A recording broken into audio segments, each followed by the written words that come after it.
Hey everyone, Rob the Backyard Gardener here, and today I thought I would take you through the process of how I build a raised bed. I'm going to be adding some raised beds to the side of my house where my young apple trees are, because it does get pretty good sun there, about 5 to 6 hours on a regular spring day and about 6 to 8 on a summer day. It's almost spring and the sun's changing, so it's time to add the beds. Plus, it's not too hot to do so.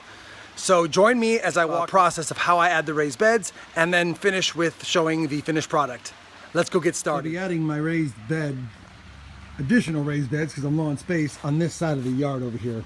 What I think I'm going to do is I'm going to run down here and run across the back here.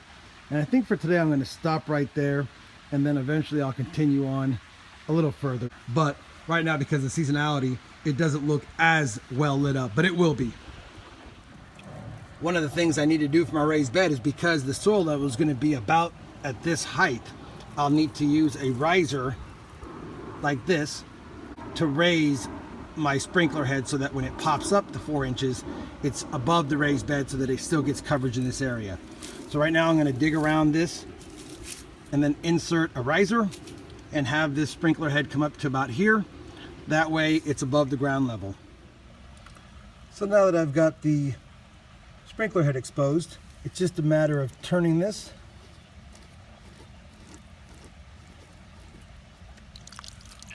and exposing where the head of the sprinkler connects to, and instead of the green one, I'll replace it with the riser. And there you go, the sprinkler head is now going to be above, or at least once it pops up, it'll definitely be above the soil level. You'll notice that when I dug the hole, I made sure to dig it below the level of where the elbow is with the sprinkler line, and that's to prevent any mud or dirt or sediment getting in there, which then would make me have to turn on the sprinkler head before I put this on to flush the system out. But I don't need to do that because I dug below and nothing got in there. Okay, now that I've got all the boards made and I've put stakes about where I'm going to put them. Now I don't need to stake the inside because the dirt's going to be in there. I may add a few more for support like I've always done, but I just want to give you a good idea of where I'm at here. So I've got the stakes where I want them. I've estimated I need about 36 cubic feet if I were to fill it all the way to the top. But since I'm not going to fill it all the way to the top, and since I only want to get about 8 to 10 inches of soil in there, I figure I'll need about 75%, maybe 70% of 36 cubic feet.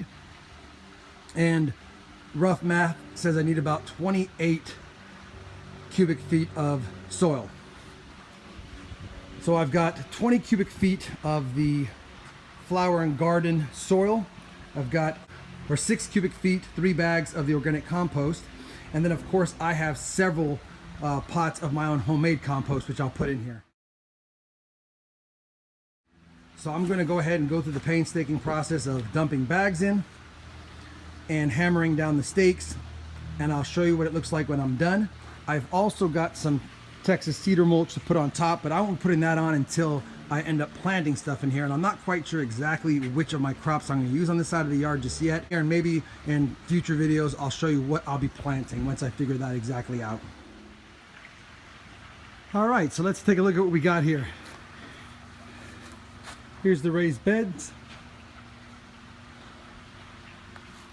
So like I said, I've added this one over on this side. I'm going to be adding another one to about where the bags are if I decide to go that way in the future. What I like a lot about these raised beds, the design of them, is that I can pull these boards up because they're not screwed to anything. They're just supported by some stakes. So it makes for an easy dismantling. Here, they're easy to remove, like most raised beds are. You'll also notice that I use pressure treated wood. This will ensure that the moisture and the weathering that the boards will go through will keep them a lot longer, probably more like almost 5 to 10 years, because they're pressure treated specifically to withstand weathering and all the elements that come along with that. Now I'm not going to be too excited right now because I know that this is all fluffed up, and by the time I water the mixed in compost and garden soil, it's going to drop by about 2 or 3 inches, but it'll build up over time, and I haven't even added my compost to it yet. I figured I would use it as a top dressing once I decided what I wanted to plant in here. Plus, if I plant things in here, the pots they come in will help fill this up as well. In the meantime, just wanted to give you a good look at my new raised bed. I'm super excited because I've not had anything on this side of the yard besides my crabapple tree, a couple of my apple trees sitting here, and then another crabapple tree. So I'm really excited to actually get some other crops over here. If you liked the video, please give it a thumbs up. And as always, thanks for watching.